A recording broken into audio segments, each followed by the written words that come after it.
الحمد لله وكفى وسلام على عباده الذين اصطفى أما بعد فأعوذ بالله من الشيطان الرجيم بسم الله الرحمن الرحيم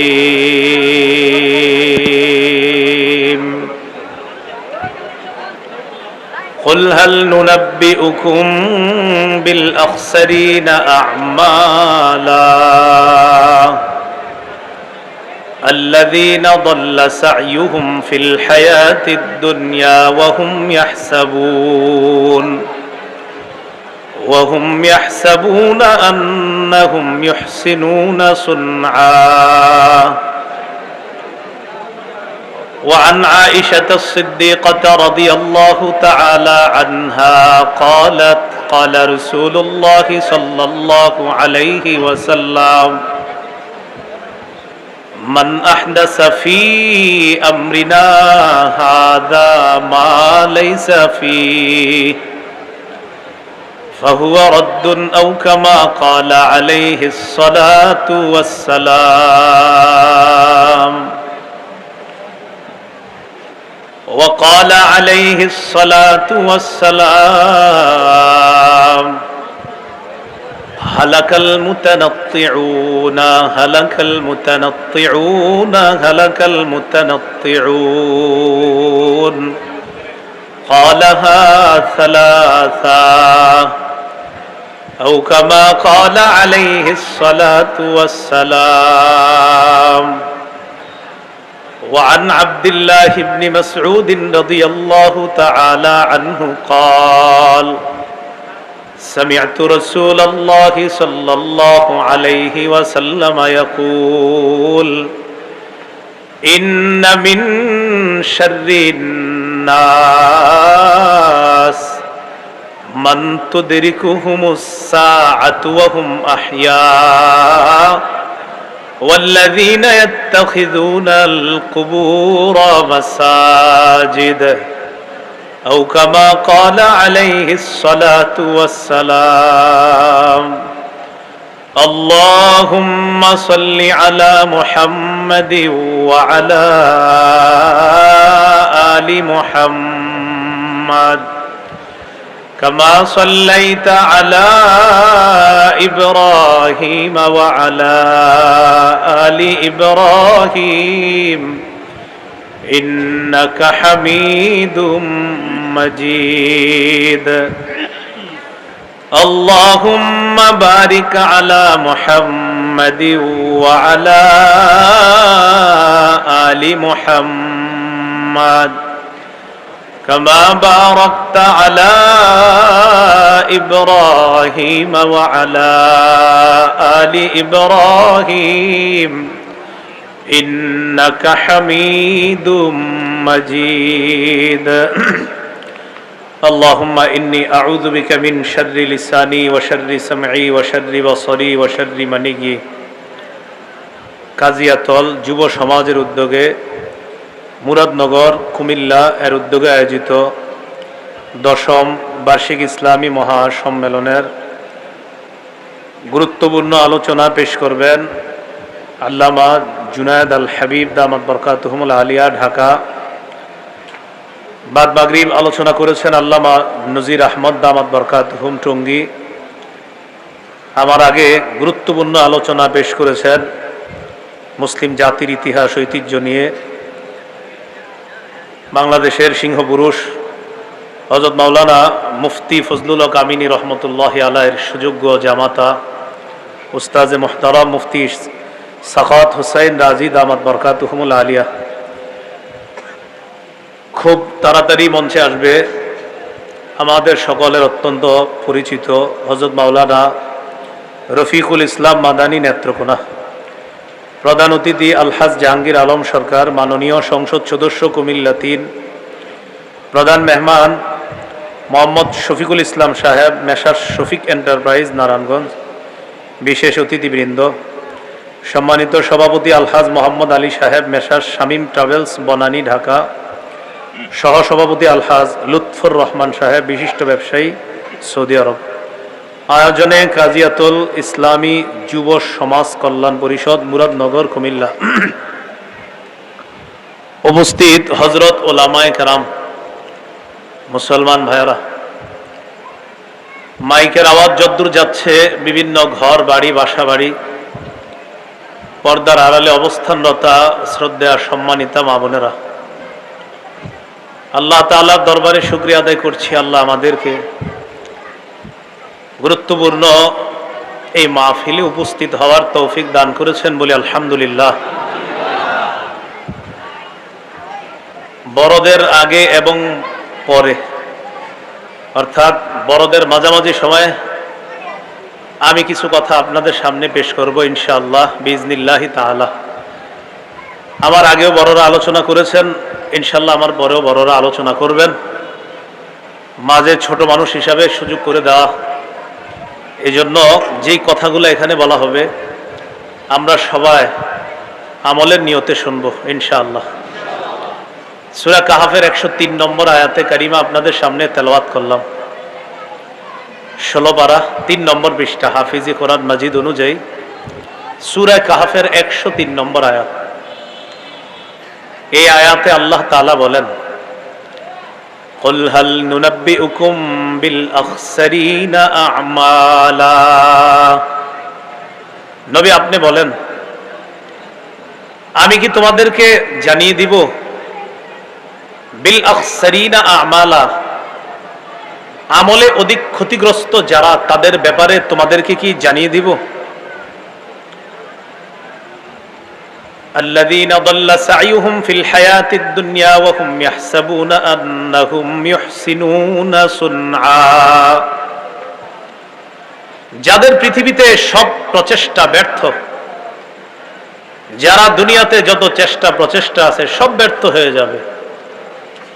দুনিয়াতে তারা অনেক চেষ্টা মুজাহাদা মেহনত করে, ওয়াহুম ইয়াহসাবুনা আন্নাহুম ইউহসিনুনা সুনআ, তারা মনে করে তারা ভালো কাজ করতেছে। আল্লাহ তাআলা বলেন, আমি কি তাদের ব্যাপারে বলবো যারা আমলে অধিক ক্ষতিগ্রস্ত? তারা ওই সমস্ত মানুষ যাদের দুনিয়ায় যত চেষ্টা আছে সব চেষ্টা ব্যর্থ, অথচ তারা মনে করে তারা যা করতেছে সব ভালো কাজ করে। এরা কারা? উলাইকাল্লাযীনা কাফারু বিআয়াতি রাব্বিহিম ওয়া লিকাইহি ফাহাবিতাত আ'মালুহুম ফালা নুকিমু লাহুম ইয়াওমাল কিয়ামাতি ওয়াজনা। এরা ওই সমস্ত মানুষ যারা তাদের রবের আয়াতকে অস্বীকার করেছে, ওয়া লিকাইহি, রবের সাথে সাক্ষাতের বিষয়টাও তারা অস্বীকার করেছে। ফাহাবিতাত আ'মালুহুম, ফলে তাদের আমল সব নষ্ট হয়ে যাবে। ফালা নুকিমু লাহুম ইয়াওমাল কিয়ামাতি ওয়াজনা, আল্লাহ বলেন ফলে কিয়ামতের ময়দানে আমি তাদের কোনো আমলের ওজন নির্ধারণ করব না, ওজন সাব্যস্ত করব না, ওজন নির্ধারণ করব না। যালিকা জাযাউহুম জাহান্নাম, এই কারণে তাদের প্রতিদান হলো জাহান্নাম। বিমা কাফারু, তারা কুফরি করার কারণে। ওয়াত্তাখাযু আয়াতি ওয়া রুসুলি হুজুয়া, আমার আয়াত আর আমার রাসূলদেরকে উপহাসের পাত্র বানিয়েছে তারা, এই কারণে তাদের ঠিকানা হলো জাহান্নাম। তাহলে এরা আমলে ক্ষতিগ্রস্ত। কিছু মানুষ আছে এরা দুনিয়াতে ভালো কাজ করে, করার পর মনে করে আমি তো যা করতেছি সব ভালো কাজ। আল্লাহ বলেন এদের ধারণা এরা ভালো কাজ করে, আসলে তারা তাদের রবের আয়াত, রবের সাথে সাক্ষাতের বিষয়টা, মূল জায়গাটাই তারা অস্বীকার করে। আমাদের ওস্তাদ মুহতারাম হযরত আলোচনা করেছেন, 5টা বিষয় শিখেছে। 1 নাম্বার ছিল আকায়েদ, আকীদা। তাদের বিশ্বাস সঠিক নাই, সঠিক না থাকার কারণে তারা অনেক ভালো কাজ করে, করার কারণেও তাদের আমলনামা বরবাদ। বিপরীত দিকে আল্লাহ বলেন, ইন্নাল্লাযীনা আমানু ওয়া আমিলুস সালিহাত, যারা ঈমান আনে নেক কাজ করে, কানাত লাহুম জান্নাতুল ফিরদাউসি নুজুলা, তাদের জন্য জান্নাতুল ফিরদাউসি নুজুলা, মেহমানখানা স্বরূপ জান্নাতুল ফিরদাউস। যারা ঈমান আনে, নেক কাজ করে। এখন এই জায়গায় মূল আলোচনাটা বুঝতে হবে। নেক কাজ যারা করে, এই নেক কাজ করতে হবে শিরিক মুক্ত নেক কাজ, বেদাত মুক্ত নেক কাজ। কি নেক কাজ? শিরিক মুক্ত নেক কাজ, বেদাত মুক্ত নেক কাজ।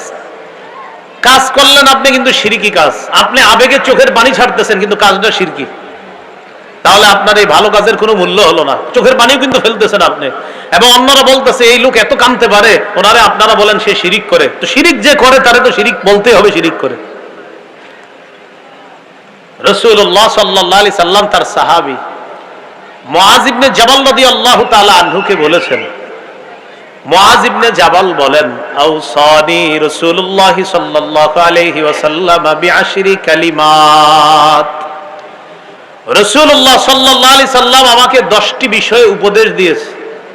1 নাম্বার, লা তুশরিক বিল্লাহি শাইআ ওয়া ইন কুতিলতা ওয়া হুররিকতা।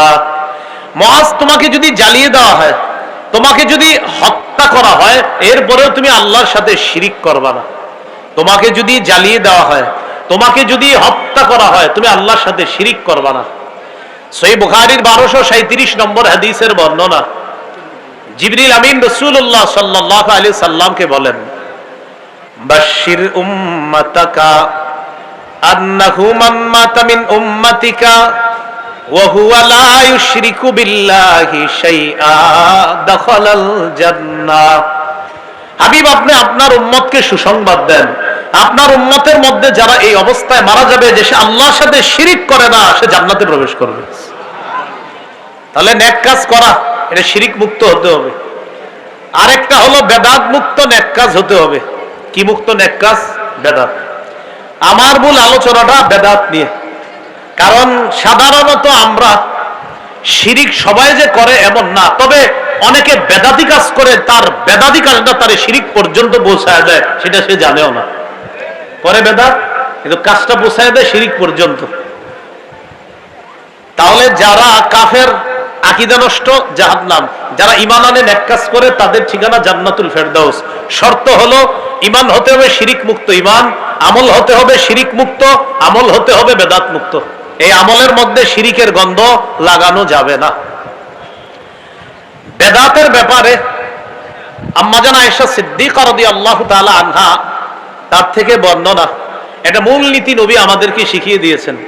সহিহ বুখারীর বর্ণনা, 2697 নম্বর হাদিস, 2697 নম্বর হাদিস।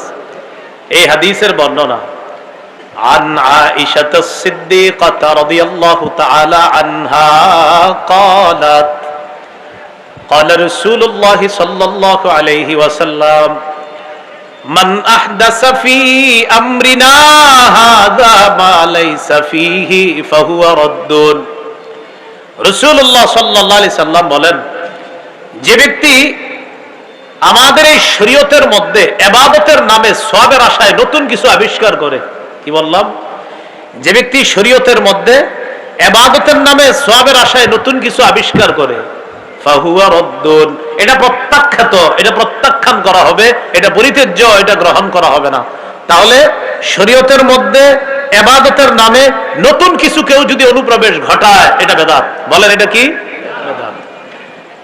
ইমাম মালিক রাহমাতুল্লাহি আলাইহির ঐতিহাসিক বক্তব্য, তিনি বলেন, মান ইবতাদা ফিল ইসলামি বিদআতান ইয়ারাহা হাসানা জামা আন্না মুহাম্মাদান খানার রিসালা ফাইন্নাল্লাহ সুবহানাহু ওয়া তাআলা ক্বাল আল ইয়াউমা আকমালতু লাকুম দীনাকুম ওয়া আতমামতু আলাইকুম নি'মাতি ওয়া রাদিতু লাকুমুল ইসলাম দীনা।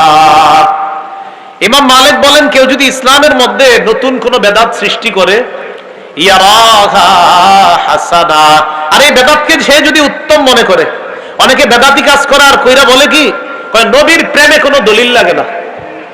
কি বলে? নবীর প্রেমে কোনো কি লাগে না? দলিল লাগে না। কাজ করে বেদাতি, কিছু বলবেন, বলবে নবীর প্রেমে দলিল লাগে না, এরকম বলবে।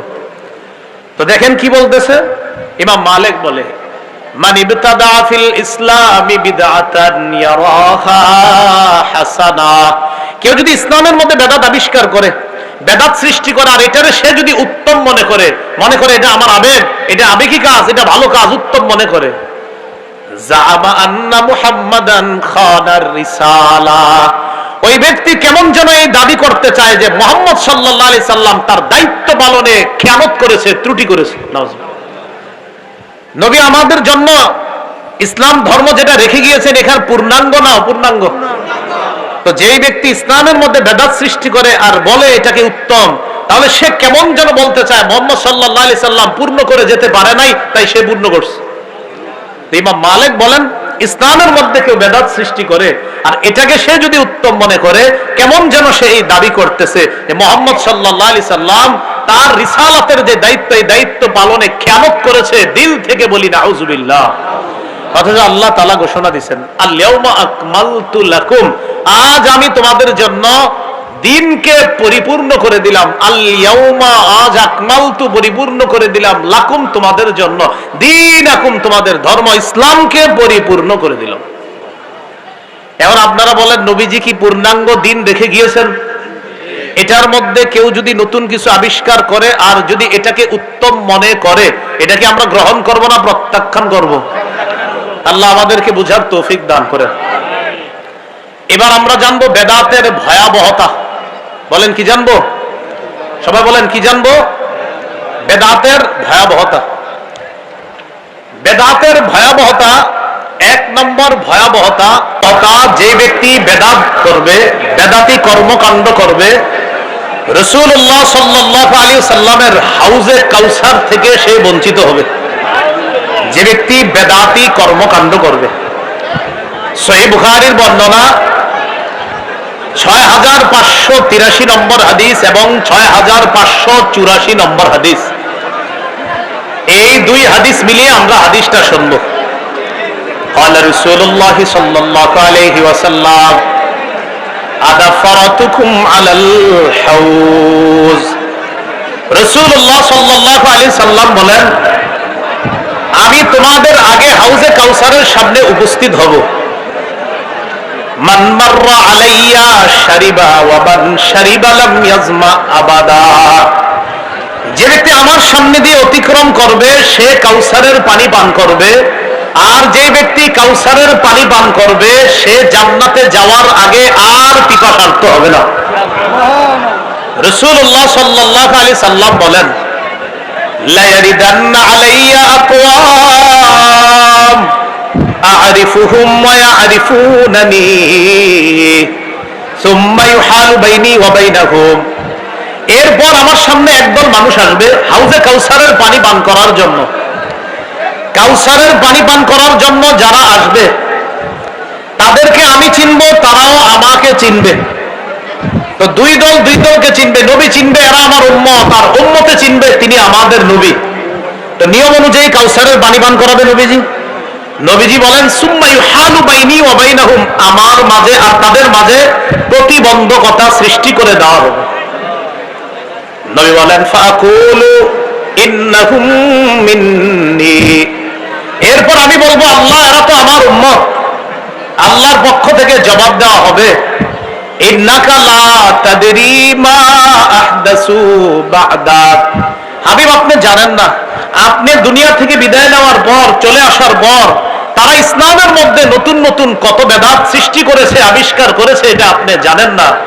যেই মাত্র বলা হবে যে এরা বেদাতি ছিল, তখন নবী বলবেন সুহকান সুহকান লিমান গায়্যারা বা'দি, আমি দুনিয়া থেকে চলে আসার পর আমার রেখে আসা এই দিনকে যারা পরিবর্তন করেছে, সুহকান তারা দূর হও, আমার সামনে থেকে দূর হও। যে এই নবী উম্মতকে কাউসার পান করাইতে চায়, ওই নবী যখন জানবে এরা বেদাতি, তখন তাদেরকে রাসূল সাল্লাল্লাহু আলাইহি সাল্লাম কাউসারের পানি পান করাবেন না, কারণ এরা বেদাতি। তাহলে বেদাতের এক নাম্বার ভয়াবহতা, যারা বেদাতি কর্মকাণ্ড করবে কাউসারের পানি থেকে তারা বঞ্চিত হবে। আল্লাহ বেদাত থেকে আমাদেরকে হেফাজত করেন। দুই নাম্বার ভয়াবহতা, বেদাতি কাজ না ছাড়া পর্যন্ত তওবা নসিব হবে না। এটা একটু বলেন সবাই, বলেন বেদাতি কাজ না ছাড়া পর্যন্ত তওবা নসিব হবে না। বেদাতি কাজ যতক্ষণ না ছাড়বে ততক্ষণ সে তওবা এটা করবে না, তার তওবা কবুল হবে না, শর্ত বেদাতি কাজ ছাড়তে হবে। দলিল সহিহুত তারগীব নামে হাদিসের একটা কিতাব আছে, এই কিতাবের 54 নম্বর হাদিস। এই হাদিসে আছে قال رسول الله صلى الله عليه وسلم إن الله حجب التوبة عن كل صاحب بدعة حتى يدع بدعته। রাসূলুল্লাহ সাল্লাল্লাহু আলাইহি সাল্লাম বলেন, নিশ্চয় আল্লাহ তাআলা প্রত্যেক বেদাতি তার বেদাতি কর্মকাণ্ড না ছাড়া পর্যন্ত তার তওবা আল্লাহ কবুল করবে না, যতক্ষণ সে বেদাতি কাজ না ছাড়বে। কোন ব্যক্তি বেদাতি কাজ করেন আর বলতেছেন আল্লাহ মাফ করো মাফ করো মাফ করো, আল্লাহ মাফ করবে না বেদাতি কাজ না ছাড়া পর্যন্ত, আগে ছাড়তে হবে। এ হলো বেদাতের 2 নাম্বার ভয়াবহতা। বেদাতের 3 নাম্বার ভয়াবহতা, যে ব্যক্তি বেদাতি কাজ করবে আর যে ব্যক্তি কোনো বেদাতিকে আশ্রয় দিবে, এই জায়গাটা মন দিয়ে শোনেন। যেই ব্যক্তি কোনো বেদাতি কর্মকাণ্ড করবে অথবা কোনো বেদাতিকে আশ্রয় দিবে, উভয়ের উপর আল্লাহর অভিশাপ, ফেরেশতাদের অভিশাপ, দুনিয়ার সকল মানুষের অভিশাপ। সহিহ বুখারীর বর্ণনা 3172 নম্বর হাদিস। এই হাদিসের মধ্যে আছে قال رسول الله صلى الله عليه وسلم من احدث فيها حدثا او آوى محدثا فعليه لعنة الله والملائكة والناس أجمعين। যে ব্যক্তি বেদাতি কাজ করলো আর যে ব্যক্তি কোনো বেদাতিকে আশ্রয় দিল, একটা হলো বেদাতি কাজ নিজে করলেন, আরেকটা কোনো বেদাতিকে খানকা বানানোর সুযোগ করে দিলেন। এক বেদাতির জন্য আপনি জমিন ছেড়ে দিচ্ছেন নিজের, হযরত আপনি এখানে খানকা বানান, খানকা বানায় বেদাত সাপ্লাই দেন। এক তো হলো নিজে বেদাত করে, আরেক হলো কোনো বেদাতিকে আশ্রয় দেয়। উভয়ের শ্রেণীর উপর আল্লাহর অভিশাপ, ফেরেশতাদের অভিশাপ, সকল মানুষের অভিশাপ। এ হলো বেদাতের 3 নাম্বার ভয়াবহতা। বেদাতের 4 নম্বর ভয়াবহতা, বেদাতের কারণে সুন্নত উঠে যায়। একটা বেদাত করবেন একটা সুন্নত উঠে যাবে। ভাই এটা খুব গুরুত্বপূর্ণ কথা, একটা বেদাত করবেন এই এলাকার একটা সুন্নত উঠে যাবে বেদাতের। এ হলো আপনার 4 নম্বর ভয়াবহতা। ইবনে মাজাহ 2865 নম্বর হাদিস, 2865। এই হাদিসের মধ্যে আসছে রাসূলুল্লাহ সাল্লাল্লাহু আলাইহি সাল্লাম বলেন, ইন্নাহু সায়ালি আমরাকুম বাদি রিজালুন, তোমাদের পরে আমি দুনিয়া থেকে বিদায় নেওয়ার পর তোমাদের ইসলামের দ্বীনের দায়িত্ব নিবে এমন কিছু মানুষ। আমি নবী বিদায় নেওয়ার পর তোমাদের ইসলাম ধর্মের দায়িত্বশীল হবে এমন কিছু মানুষ। বুঝাইবে হ্যাঁ ইসলাম ধর্মের অনেক কিছু, এরকম বুঝাবে। এমন মানুষ দায়িত্ব নিবে যে মানুষগুলা কি করবে, ইউতফিউনা সুন্নাহ, সুন্নাহকে মিটাইয়া দিবে। কি করবে? সুন্নাহকে মিটাইয়া দিবে। ওয়ায়ুহদিসুনা বিদআতান, বিদআত আবিষ্কার করবে। 3 নাম্বার ওয়ায়ুআখিরুনা সালাতা আন মাওয়াকিতিহা, নির্ধারিত সময়ে নামাজ না পড়ে দেরি করে সূর্য ডুবে ডুবে অবস্থায় গিয়ে নামাজ পড়বে। কথার কথা, নির্ধারিত সময়ে নামাজ না পড়ে সময় একদম শেষ, তখন গিয়ে কোনো মতে আল্লাহু আকবার বাস নামাজ পড়বে। তাহলে তোমাদের পরে এমন কিছু লোক দ্বীনের দায়িত্বশীল হবে। আল্লাহ আমাদেরকে হেফাজত করেন। যারা আমরা আলোচনা করি, বিশেষ করে দেখেন আমাদের আলোচনা করার ফাঁকে যাইতে আসতে নামাজ থাকে, তো সাবধানতা অবলম্বন করা দরকার, যেন এমন না হয় যে আমি দ্বীনের এই দায়িত্ব পালন করতে গিয়ে আল্লাহর আমি কোনো বিধানকে ইচ্ছা করে আমি দেরি করতেছি, এটা যেন না হয়। তো নবীজি বলেন তোমাদের ধর্মীয় দায়িত্ব নিবে এমন কিছু মানুষ, ইউতফিউনা সুন্নাহ, সুন্নাহকে মিটাইয়া দিবে। 2 নাম্বার ওয়ায়ুহদিসুনা বিদআ, সুন্নাহ মিটাবে আর একটা বিদআত সৃষ্টি করবে। আর ওয়ায়ুআখিরুনা সালাতা আন মাওয়াকিতিহা, ওই দিনের দায়িত্বশীলরা নির্ধারিত সময়ে নামাজ না পড়ে কোনো মতে শেষ টাইমে গিয়ে কোনোভাবে নামাজ পড়বে। এই কথা নবীজি বলার পর আব্দুল্লাহ ইবনে মাসউদ রাদিয়াল্লাহু তাআলা আনহু বললেন, হুজুর কাইফা বি ইন আদরাকতুহুম, এদেরকে যদি আমি পাই তাহলে কি করব? নবীর সাহাবী আব্দুল্লাহ ইবনে মাসউদ বললেন, হুজুর এই জাতীয় মানুষ যদি আমি পাই তাহলে কি করব? নবীজি ডাইরেক্ট বলে দিলেন, লাইসা তাআতুন লিমান আসাল্লাহ, যে আল্লাহর নাফরমানি করে তার কথা শোনার কোনো প্রয়োজন নেই, যে আল্লাহর নাফরমানি করে তার আনুগত্য করার কোনো প্রয়োজন নাই। এই হলো ভাই বেদাতের ভয়াবহতা, সুন্নাহ মিটে যায় বেদাতের কারণে। আরেকটা হাদিস শুনেন, সুনানি দারিমিতে ইমাম দারিমি রাহমাতুল্লাহি আলাইহি আনছেন, মুকাদ্দিমার মধ্যে আনছেন 94 নম্বর বর্ণনা। قال رسول الله صلى الله عليه وسلم ما ابتدع قوم কোন সম্প্রদায় যখন বেদাতগিরি করে, বিদআতান ফি দীনিহিম, কোন সম্প্রদায় যখন তাদের ধর্মের মধ্যে একটা বেদাত চালু করে, কোন সম্প্রদায় যখন তাদের ধর্মে একটা বেদাত চালু করে, প্রিয় মুরাদনগর এলাকার ভাইয়েরা, আল্লাহর রাস্তে বলি, ভালো করে শুনেন, আপনাদের এই এলাকায় কেউ যদি একটা বেদাত নতুন করে শুরু করলো, ইল্লা নাযাআল্লাহু মিন সুন্নাতিহিম সুন্নাতা, আল্লাহ এই এলাকা থেকে একটা সুন্নত উঠায় নেয়, একটা বেদাত করবে, একটা সুন্নত উঠায় নেয়। এই জন্য কোন এই এলাকায় যদি সম্মিলিত কোন বেদাত চালু হয়, এলাকার ওলামা হযরতরা সম্মিলিতভাবে বেদাতকে প্রতিহত করতে হবে। সম্মিলিত বেদাত হলে সম্মিলিত প্রতিহত করতে হবে, কারণ একটা বেদাত যদি প্রতিষ্ঠা হয়ে যায়, একটা সুন্নত আল্লাহ উঠায় নেয়। কয় কেমন ভাবে উঠায় নেয়? সুম্মা লা ইউঈদুহা ইলাইহিম ইলা ইয়াউমিল কিয়ামা, ওই সুন্নত কিয়ামতের আগে আল্লাহ ফিরায় দেয় না। এজন্য ভাই সাবধানতা অবলম্বন করা, একটা বেদাত চালু করবেন, একটা সুন্নত আল্লাহ উঠায় নেবে। এই হলো বেদাতের ভয়াবহতা। 4 নাম্বার গেল। বেদাতের 5 নাম্বার ভয়াবহতা, বেদাতির ঠিকানা জাহান্নাম। নাউজুবিল্লাহ। আবু দাউদের বর্ণনা 4608 নম্বর হাদিস। এই হাদিসে আসছে রাসূলুল্লাহ সাল্লাল্লাহু আলাইহি সাল্লাম বলেন, মাইয়াইশ মিনকুম বাদি, আমার উপরে দুনিয়াতে যারা বেঁচে থাকবা, ফাসায়ারা ইখতিলাফান কাসীরা, প্রচুর মতভেদ দেখবা। আমরা কি দেখবো না দেখতেছি? আমার পরে যারা বেঁচে থাকবা প্রচুর মতভেদ দেখবা। আমার আগে উস্তাদে মুহতারাম বলে গেছে যে আমরা এখনো সময় আছে, মুস্তাহাব মুবাহ মতভেদগুলো ছেড়ে আমরা সবাই এক হওয়া এখন সময়ের দাবি। নবী বলেন, আমার পরে এমন কিছু মানুষ আসবে, আমার পরে এমন জামানা আসবে, যে জামানায় তোমরা বেঁচে থাকবা, আর তখন তোমরা প্রচুর মতভেদ দেখবা। তখন কি করবা? আলাইকুম বিসুন্নাত, আঁকড়ে ধরবা, ওয়া সুন্নাতিল খুলাফাইর রাশিদিন আল মাহদিয়িন, আমার হেদায়েত প্রাপ্ত সাহাবাদের সুন্নাত আঁকড়ে ধরবা। আমাদের অনেক ভাইয়েরা মাশাআল্লাহ মহব্বত করি তাদেরকে, তারা শুধু নবীর সুন্নাত আঁকড়ে ধরে, কিন্তু নবী এটাও বলছে খোলাফায়ে রাশিদার সুন্নাতটা আঁকড়ে ধরতে হবে। এই জায়গাটা কেন আঁকড়ে ধরি না ভাই? যেমন জুমার আজান দুইটা, একটা নবীর সুন্নত আর একটা হযরত ওসমান গনির সুন্নত। হযরত ওসমানের সুন্নত যে ধরতে হবে, এটাও তো নবী বলে দিলেন। নবী তো বললেন, আমার সুন্নত আঁকড়ে ধরো, আর আমার খোলাফায়ে রাশেদা, হেদায়েত প্রাপ্ত খোলাফায়ে রাশেদা, তাদের সুন্নত আঁকড়ে ধরো। তো প্রধান যে 4 খলিফার মধ্যে হযরত ওসমান আসেনি, হযরত ওসমানের সুন্নত আল্লাহ রাসূল আঁকড়ে ধরতে বললেন। এই জন্য আমরা ঝগড়া করবো না। 2 আযান সুন্নাহ, এটা ঝগড়ার বিষয় না, এটা বুঝার বিষয়। আল্লাহ আমাদেরকে বুঝার তৌফিক দান করেন।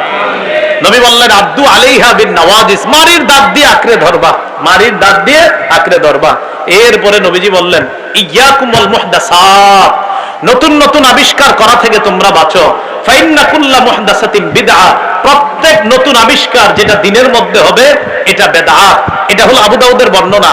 নাসাইর বর্ণনায় আছে, ওয়া কুল্লা মুহদাসাতিন বিদআ ওয়া কুল্লা বিদআতিন দালালা, প্রত্যেক নতুন আবিষ্কার বেদআত, আর প্রত্যেক বেদাতের ঠিকানা হলো জাহান্নাম। বলি নাউজুবিল্লাহ।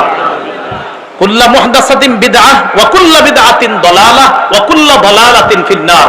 নাসাইতে যদি ইন্না সারা বলেন, তাহলে কুল্লু মুহদাসাতিন বিদআ ওয়া কুল্লু বিদআতিন দালালা ওয়া কুল্লু দালালাতিন ফিন্নার।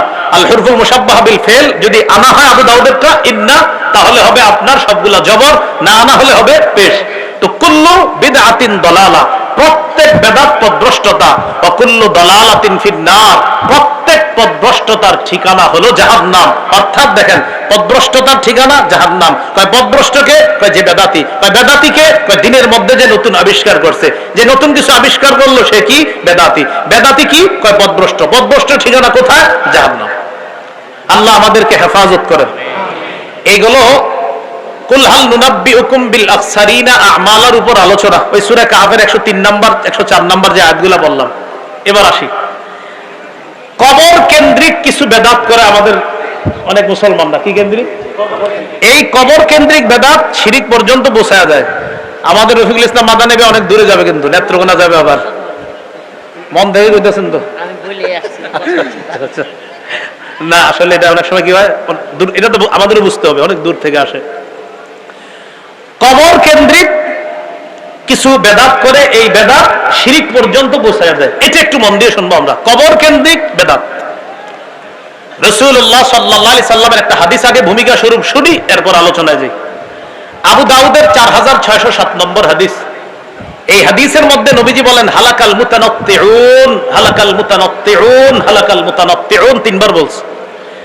সীমালঙ্ঘনকারীরা ধ্বংস হোক, বাড়াবাড়িকারীরা ধ্বংস হোক, বাড়াবাড়িকারীরা ধ্বংস হোক, এটা নবীজি বললেন।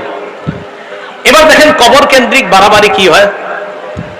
কবর কেন্দ্রিক বাড়াবাড়িগুলো এমন পর্যায়ে পৌঁছে, ভালো মানুষদেরকে আমরা কবর কেন্দ্রিক বাড়াবাড়ি করি, ভালো মানুষদেরকে কেন্দ্র করে। শাহজালাল রহমতুল্লাহ আলাইহি দেশে ইসলামের দাওয়াত দিচ্ছে, ওনার কবরকে কেন্দ্র করে বাড়াবাড়ি করে অনেকে, সেটা শিরিক পর্যন্ত যদি পৌঁছে যায়, ওই শিরিক হারাম, এই বেদাতকে আমরা কোন মুসলমান প্রশ্রয় দিতে পারে না। শাহজালাল রহমতুল্লাহ আলাইহি তিনিও যদি আল্লাহ যদি তারে আইনে এই কর্মকাণ্ড দেখাইতেন, তো তার ওই আবেগী ভক্তদেরকে সর্বপ্রথম লাঠি পিটা করে সেখান থেকে বের করতেন, কারণ তিনি ইসলামের দাওয়াত নিয়ে আসছে এই দেশ। তার কবরকে, কবর এটা আমরা অবশ্যই বলি কবর জিয়ারত করতে হবে, মাজার জিয়ারত করবো, কোনো সমস্যা নেই, কিন্তু কবরকে কেন্দ্র করে কোনো বেদাত এটা আমরা করব না। যারা করবে তাদেরকে আমরা প্রশ্রয় দিব না, দিতে পারি না। এজন্য জানেন আমাদেরকে অনেকে ভুল বুঝে, কি কয় জানেন, এরা আল্লাহ ওলির বিরোধী, এরা মাজার বিরোধী। বিষয়টা এমন না, আমরা এখন আল্লাহর ওলির বিরোধী না, আমরা কবর জিয়ারতের বিরোধী না, আমরা মাজার জিয়ারতের বিরোধী না, আমরা বিরোধী বেদাতের। আল্লাহ বুঝার তৌফিক দান করে। সহিহ বুখারীর বর্ণনা 427 নম্বর হাদিস। নবীজির 3 বিবি, দেখেন মজার ব্যাপার, এই হাদিসের 3 বিবির কথা। হাদিসের বর্ণনাকারী আম্মাজান আয়েশা সিদ্দিকা, যাদের ব্যাপারে বর্ণনা এরও নবীর আরো 2 বিবি, উম্মে হাবিবা, উম্মে সালমা। সুবহানাল্লাহ। বুখারীর বর্ণনা 427 নম্বর হাদিস।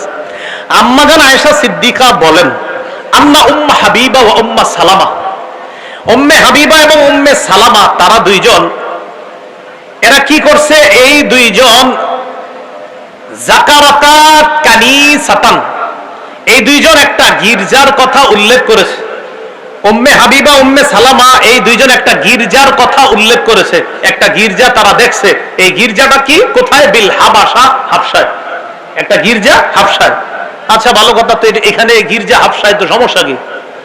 তো তারা গির্জায় যে হাবশায় যে গির্জা দেখছে, দেখার পর দেখছে ফিহা তাসাবির, ওই গির্জার মধ্যে অনেক ছবি, অনেক মূর্তি। হাবশায় একটা গির্জা দেখছে, গির্জার মধ্যে ছবি, মূর্তি। ফাযাকারাতা লিন-নবী সাল্লাল্লাহু আলাইহি সাল্লাম, ব্যাপারটা আল্লাহ রাসূলকে জানাইলেন, হুজুর হাবশায় একটা গির্জা দেখলাম, গির্জার মধ্যে কিছু ছবি দেখলাম, ভালো মানুষের ছবি, ঘটনা কি? নবীজি বললেন, শোনো, ইন্না উলাইকা ইযা কানা ফীহিমুর রাজুলুস সালিহু ফামাতা বানাউ আলা কবরিহি মাসজিদা। অতীত জামানার মানুষের নিয়ম ছিল, এই তাদের মধ্যে কোনো ভালো মানুষ যদি মারা যায়, ওই ভালো মানুষ মারা যাওয়ার পর তারা ওই ভালো মানুষের কবরের উপর একটা সেজদার স্থান বানাইতো, বলি নাউজুবিল্লাহ। বানানোর পর অসগরু ফিহি তিলকা সুওয়ার, বানানোর পর ওই ভালো মানুষদের কিছু ছবি, কিছু মূর্তি ওই সেজদার স্থান যেখানে মসজিদ বানাইতো, যেখানে এটার ভিতরে স্থাপন করতো। নিচে শোয়া করা বুজুর্গরা, উপরে তাদের ছবি। নিচে কবর হলো বুজুর্গদের, ভালো মানুষদের, উপরে আবার তাদের ছবি, এগুলো মসজিদে লাগায় রাখতো, মূর্তি বানায় মসজিদে স্থাপন করে রাখতো।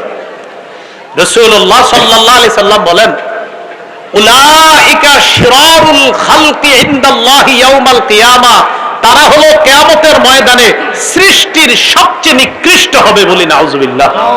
তাহলে আমি আবার বলছি, নবী বলেন, যারা ভালো মানুষকে কেন্দ্র করে তাদের কবর বানায়, ওই ভালো মানুষের কবর বানানো দোষণীয় না, অন্যায় না। কবর বানানোর পর সেটার উপর যদি কোনো মসজিদ বানায়, আর ওই মসজিদের মধ্যে মূর্তি, ছবি ইত্যাদি স্থাপন করে, আল্লাহ রাসূল বলেন এরা কিয়ামতের ময়দানে সবচাইতে নিকৃষ্ট সৃষ্টি হবে, নাউজুবিল্লাহ। তাহলে এই জানলাম, ভালো মানুষকে কেন্দ্র করে কবর বানানো কোনো সমস্যা না, তার কবর জিয়ারত করা সমস্যা না, কিন্তু ওই ভালো মানুষের কবরকে কেন্দ্র করে কোন ধরনের উল্টা পাল্টা কর্মকাণ্ড করা যাবে না, করতে দিব না। যারা করবে মুখে প্রতিবাদ করব, করতেই থাকবো। আমাদেরকে ওয়াহাবি বা যাই বলা হোক না কেন, বেদাতের বিরোধিতা করছি, করব, করতেই থাকবো। বেদাত তো বেদাত। এইগুলো আপনার কবর কেন্দ্র করে একটা বর্ণনা। আর একটা বর্ণনা মুসনাদে আহমদের বর্ণনা। আব্দুল্লাহ ইবনে মাসউদ রাদিয়াল্লাহু তাআলা আনহু বলেন, সামিআতু রাসূলুল্লাহি সাল্লাল্লাহু আলাইহি ওয়াসাল্লাম ইয়াকুল, ইন্না মিন শাররিন নাস মান তুদরিকুহুমুস সাআ ওয়া হুম আহইয়া ওয়াল্লাযীনা ইয়াত্তাখিযুনাল কুবুরা মাসাজিদা। আব্দুল্লাহ ইবনে মাসউদ রাদিয়াল্লাহু তাআলা আনহু বলেন, আমি রাসূলুল্লাহ সাল্লাল্লাহু আলাইহি সাল্লামকে বলতে শুনেছি, রাসূলুল্লাহ সাল্লাল্লাহু আলাইহি সাল্লাম বলেন, নিশ্চয় মানুষের মধ্যে সবচাইতে নিকৃষ্ট মানুষ হলো তারা যারা জীবিত থাকা অবস্থায় কিয়ামত আসবে তারা হবে সবচেয়ে নিকৃষ্ট। যারা জীবিত থাকা অবস্থায় কিয়ামতটা আসবে তারা সবচেয়ে নিকৃষ্ট। আর কারা? ওয়াল্লাযীনা ইয়াত্তাখিযুনাল কুবুরা মাসাজিদা। আর যারা কবরকে সেজদার স্থান বানায় তারা হবে সবচেয়ে নিকৃষ্ট। তাহলে নবী কয় শ্রেণীর সবচেয়ে নিকৃষ্ট বললো? দুই শ্রেণী। এক, যারা জীবিত থাকতে কিয়ামত তাদের কাছে আসবে। আরেক হলো যারা কবরকে মসজিদ বানায়, কবরকে সেজদার স্থান বানায়, তারা সবচেয়ে নিকৃষ্ট। আল্লাহ আমাদেরকে হেফাজত করেন। সহিহ বুখারীর 435 নম্বর হাদিস।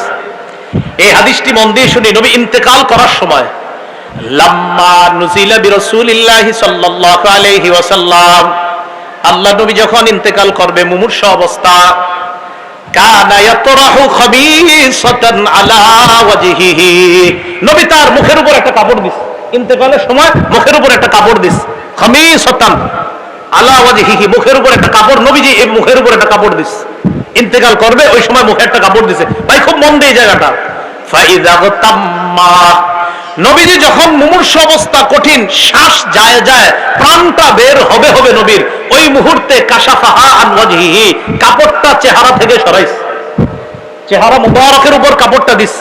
নবীজির প্রাণ যাবে যাবে ওই মুহূর্তে চেহারা মুবারক থেকে কাপড়টা সরিয়েছে। সরানোর পর রাসূলুল্লাহ সাল্লাল্লাহু আলাইহি সাল্লাম বললেন, লা'নাতুল্লাহি আলাল ইয়াহুদি ওয়ান নাসারা, ইহুদিদের উপর অভিশাপ, খ্রিস্টানদের উপর আল্লাহর অভিশাপ। ইহুদিদের উপর আল্লাহর অভিশাপ। কয় কেন? ইত্তাখাযু কুবুর আম্বিয়াইহিম ওয়া সালিহিহিম মাসাজিদা, এরা তাদের নবীদের আর নেককার মানুষদের কবরকে তারা সেজদার স্থান বানিয়েছে। তাদের উপর আল্লাহর অভিশাপ, তাদের উপর আল্লাহর অভিশাপ। ইহুদিরা তাদের নবীদের কবরকে সেজদার স্থান বানিয়েছে, খ্রিস্টানরা তাদের নবীদের কবরকে সেজদার স্থান বানিয়েছে, ভালো মানুষদের কবরকে সেজদার স্থান বানিয়েছে, তাদের উপর আল্লাহর অভিশাপ। এই কথা বইলা ইউহাজ্জিরু মা সানাহু, তারা যা করে এটা যেন আমার উম্মত না করে। মুমূর্ষু অবস্থা, রাসূল ইন্তেকাল করবে ওই মুহূর্তে এই কথা বলে গেছে। হ্যাঁ, কত গুরুত্ব। চেহারায় কাপড় সরায় বলতেছে, এই শোনো শোনো, ইহুদিদের উপর অভিশাপ, খ্রিস্টানদের উপর অভিশাপ, তারা নবীর কবরকে সেজদার স্থান বানাইছে। কি বুঝাইছে? আমিও ইন্তেকাল করব, আমার কবরে কিন্তু এরকম বানাইবা না। নবীজি বুঝে গেছে। এইগুলো আপনার আরেকটা বুঝলাম, কবর সম্মান করি, কবর জিয়ারত করি, কবর জিয়ারতের পক্ষে আমরা, আল্লাহর ওলিদের পক্ষে আমরা, আল্লাহর ওলিদের কবর এই জিয়ারত করব, কোনো সমস্যা নাই। কিন্তু এটা কেন্দ্র করে বেদাতের বিরুদ্ধে আমরা আছি, থাকবো, এতে আমরা কোনো আপোষ করব না। বেদাত বেদাত, এটাতে আপোষ করার সুযোগ নেই। এবার আরেকটা হাদিস শুনেন, সহিহ মুসলিমের বর্ণনা 1075 নম্বর হাদিস, পকেটের মোবাইল অনুযায়ী, মানে কি মোবাইলে হাদিস মিলায় অনেকে, ওই অনুযায়ী 1075, যদি ওটা না বললে কিছু হবে না, আমার এমনি বলে দিলাম, ফাও মিলায় নেন। আর মাদ্রাসার পাঠ্যপুস্তক অনুসারে 532 নম্বর হাদিস। আমাদের মাদ্রাসায় যে পাঠ্যপুস্তক এটা ইন্টারন্যাশনাল ভাবে ফলো করা হয়। আর আপনারা মোবাইলে যে উস্তাদ, ওইটাতে 1075। এই হাদিসের মধ্যে আসছে নবী ইন্তেকালের 5 দিন আগে, কয়দিন আগে, মানে ইন্তেকালের 5 দিন আগে আল্লাহ রাসূল সাল্লাল্লাহু আলাইহি সাল্লাম বলে যাইতেছে 5 দিন আগে। হাদিসের বর্ণনাকারী জুনদুব রাদিয়াল্লাহু তাআলা আন, তিনি বলেন, আমি নবীকে ইন্তেকালের 5 দিন আগে বলতে শুনেছি, ইন্নী আবরাউ ইলাল্লাহ বিন আইয়াকুনা লাকুম খলিল। রাসূলুল্লাহ সাল্লাল্লাহু আলাইহি সাল্লাম বলেন, আমি আল্লাহর কাছে মুক্ত, মিন আইয়াকুনা মিনকুম খলিল, তোমাদের মধ্যে কেউ আমার খলিল হওয়া থেকে আমি আল্লাহর কাছে মুক্ত, মানে মানুষের মধ্যে আমার অন্তরঙ্গ বন্ধু নাই। নবীজি বলতেছে ইন্তেকালের 5 দিন আগে। কেন অন্তরঙ্গ বন্ধু নাই? ফাইন্নাল্লাহা ক্বাদ ইত্তাখাযানি খলিলা কামা ইত্তাখাযা ইব্রাহিমা খলিলা, কেননা আল্লাহ তাআলা ইব্রাহিম নবীকে যেমন খলিল হিসাবে গ্রহণ করেছে, আমাকেও তার খলিল হিসাবে গ্রহণ করেছে। তাহলে খলিল কয় নবী হলো? আমরা খালি বলি ইব্রাহিম খলিলুল্লাহ, না, মুহাম্মদ সাল্লাল্লাহু আলাইহি সাল্লাম খলিলুল্লাহ, আবার হাবিবুল্লাহ। তাহলে নবী ইন্তেকালের 5 দিন আগে বলে, আমার কোনো খলিল নাই মানুষের মধ্যে, কারণ ইব্রাহিম নবীকে আল্লাহ যেমন অন্তরঙ্গ বন্ধু বানাইছে, আমাকেও তেমন বানাইছে। খলিল অর্থ অন্তরঙ্গ বন্ধু। ইব্রাহিম নবীকে যেমন আল্লাহ খলিল হিসাবে গ্রহণ করেছে, আমাকেও খলিল হিসাবে গ্রহণ করেছে। শোনো, লাউ কুনতু মুত্তাখিজান মিন উম্মতি খলিলা লাত্তাখাযতু আবু বকরিন খলিলা, আমার উম্মতের কাউরে যদি আমি অন্তরঙ্গ বানাইতাম, আমি তো বানাই নাই, যদি অন্তরঙ্গ বন্ধু কাউকে বানাইতাম, তাহলে আবু বকরকে আমি অন্তরঙ্গ বন্ধু তথা খলিল হিসাবে গ্রহণ করতাম। কিন্তু আমাদের নবীর কোনো খলিল নাই মানুষের মধ্যে। বলেন তো নবী কার খলিল? এই কথাটা ইন্তেকালের কয়দিন আগে বলছে? এরপর নবী বললেন, আলা শোনো, ওয়া ইন্না মান কানা ক্বাবলাকুম, শোনো তোমাদের পূর্ববর্তী জাতি কি করছে, ইত্তাখাযু কুবুর আমবিয়াইহিম ওয়া সালিহিহিম মাসাজিদা, তারা তাদের নবীদের কবরকে আর নেককার মানুষের কবরকে সেজদার স্থান বানিয়েছে। আলা ফালা তাত্তাখিজুল কুবুর মাসাজিদা, শোনো আমি নবী তোমাদেরকে বলে যাচ্ছি, তোমরা কবরকে সেজদার স্থান বানাবা না। আল্লাহ আমাদের সকলকে কথাগুলা বুঝার তৌফিক দান করেন। কবরকে কেন্দ্র করে মেলা বসা যাবে না। বলেন, কি বসানো যাবে না? মেলা বসানো যাবে না কবরকে কেন্দ্র করে। দলিল আবু দাউদের বর্ণনা 2042 নম্বর হাদিস। এই হাদিসে রাসূল সাল্লাল্লাহু আলাইহি সাল্লাম বলেন, ক্বালা রাসূলুল্লাহ সাল্লাল্লাহু আলাইহি ওয়াসাল্লাম, লা তাত্তাখিযু বুয়ুতাকুম কুবুরা ওয়া লা তাত্তাখিযু কবরি ঈদা ওয়া সাল্লু আলাইয়া ফা ইন্না সালাতাকুম তাবলুগুনি হাইসু কুনতুম। রাসূলুল্লাহ সাল্লাল্লাহু আলাইহি সাল্লাম বলেন, লা তাত্তাখিযু বুয়ুতাকুম কুবুরা, তোমরা তোমাদের বাড়ি ঘরগুলোকে কবরস্থান বানাও না। তোমরা তোমাদের ঘরগুলোকে কবর বানাও না। ঘর কবর হয় কেমনে মনে রাখবেন, নফল নামাজ না পড়লে, কোরআন তেলাওয়াত না করলে, তাসবিহ না পড়লে, জিকির না করলে, সুবহানাল্লাহ না পড়লে ওই ঘর কবরের মতো হয়ে যায়। নবী বললেন, লা তাত্তাখিযু বুয়ুতাকুম কুবুরা, তোমরা তোমাদের ঘরগুলোকে কবর বানাও না। তাহলে নফল নামাজ ঘরে বইলেন, মা বোনদেরকে কোরআন পড়তে বইলেন, একটু জিকির করতে বইলেন, ঘরটাকে কবর বানাইতে নিষেধ করবেন। এরপরে নবী বলেন, ওয়ালা তাত্তাখিযু কবরি ঈদা, আমার কবরকে তোমরা উৎসবের স্থান বানায়ো না, মেলার স্থান বানায়ো না। আমার কবরকে কেন্দ্র করে মেলা বসাবা না, নবী নিষেধ করলেন। আমাদের এই দেশে লম্বা সময় ব্যাপী মেলা হয়, লম্বা সময় কবরকে কেন্দ্র করে। নবী বললেন, ভাই একটু বুঝার চেষ্টা করেন, কথাটা এইভাবে নিয়েন না, আরে হ্যাঁ কইলেই হবো নাকি, আমি আমারটা করবো। আল্লাহর রাস্তায় এরকম মানসিকতায় কথা শুনেন না। এই মানসিকতায় শুনেন, রাসূল বলছে, লা তাত্তাখিযু কবরি ঈদা, আমার কবরকে উৎসবের স্থান বানাও না, মেলার স্থান বানাও না। আমার কবরকে কেন্দ্র করে পৃথিবীর শ্রেষ্ঠ যিনি, এই জগতেও ওই জগতেও সব জগতে যিনি আল্লাহর পরে শ্রেষ্ঠ, তিনি বলছেন, আমার স্থানকে কেন্দ্র করে মেলা বসাও না। অতএব অন্য কোন আল্লাহর ওলির কবরকে কেন্দ্র করে মেলা আমরা বসাইতে পারি না, ওই মেলায় যাইতে পারি না। যারা মেলার আয়োজন করে তাদেরকে সমর্থন করতে পারি না। এটা প্রতিবাদ করতে হবে, এটা বুঝান। আপনার এই এলাকার অনেক মানুষও যায়, বিভিন্ন ভাবে যায়, খোঁজ নিয়েন, এদেরকে বুঝান, যাওয়া যাবে না। তাহলে কবরকে কেন্দ্র করে মেলা বসানো বলেন কি নিষেধ? বলেন, কবরকে কেন্দ্র করে মেলা বসানো কি নিষেধ? এই মেলা বসানো যাবে না। তাহলে আমরা এই জাতীয় কর্মকাণ্ড থেকে নিজেরা বেঁচে থাকবো, অন্যরাও যেন বেঁচে থাকে, আমরা এই জন্য চেষ্টা করব, বলি ইনশাআল্লাহ।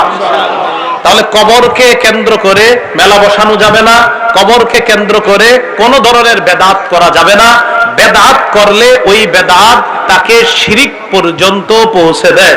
এই জন্য আমরা কোন ধরনের বেদাতি কর্মকাণ্ড নিজেরাও করব না, অন্যরা যদি করে তাকে বুঝিয়ে শুনে বেদাত থেকে আমরা বিরত রাখার চেষ্টা করব। প্রথম থেকে একটু বলি, নেক আমল করব, ঈমান রাখবো। ঈমানটাকে শিরিক মুক্ত রাখতে হবে, আমলটাকেও শিরিক মুক্ত রাখতে হবে। আমলে শিরিক কি? রিয়া করা, মানুষের দেখানো, আরো ইত্যাদি। এই আমলকেও শিরিক মুক্ত রাখা, আরেকটা বেদাত মুক্ত রাখা। তাহলে ইনশাআল্লাহ জান্নাতে যাওয়া যাবে এবং আল্লাহর সাথে সাক্ষাৎ করা যাবে। আল্লাহ আমাদের সকলকে যে কথাগুলা শুনলাম, বললাম, আমার আগে যে কথাগুলা বলা হয়েছে, আমার পরে ইনশাআল্লাহ রফিকুল ইসলাম মাদানী ভাই কথা বলবে, আরো অনেকে বলবেন ইনশাআল্লাহ, তাদের কথাগুলা শুনে আমল করার তৌফিক দান। আপনারা দাঁড়াইছেন কেন? খারাপ দেখা যায়, বসে যান, বসেন বসেন বসেন, বসেন বসেন বসেন। বসলে মানুষ খেপে, বুঝেন না আপনারা? এটা বসে যান। হ্যাঁ, আসসালামু আলাইকুম।